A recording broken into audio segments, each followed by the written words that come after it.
ನಿನ್ನ ಜೊತೆ ನನ್ನ ಕತೆ ಒಂದೊಂದು ಸಾಲು ಜೀವಿಸಿದೆ.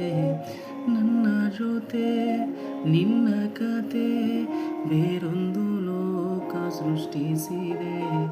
ಎಂದು ಹೀಗೆ ಆಗಿಲ್ಲ, ಏನು ಇದರ ಸೂಚನೆ? ನೂರು ವಿಷಯ ಇದ್ದರೂ ನಿನ್ನದೊಂದೇ ಯೋಚನೆ. ಇಬ್ಬರಲ್ಲ ಒಬ್ಬರೀಗ ನಾನಿನ್ನು ನಿನಗರ್ಪಣೆ. ನೀನಾದೇನಾ ನೀನಾದೇನಾ ನಿನ್ನೊಂದಿಗೆ ಈ ಜೀವನ.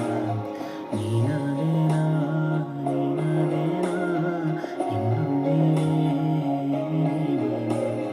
ನಿನ್ನ ಜೊತೆ ನನ್ನ ಕತೆ ಒಂದೊಂದು ಸಾಲು ಜೀವಿಸಿದೆ.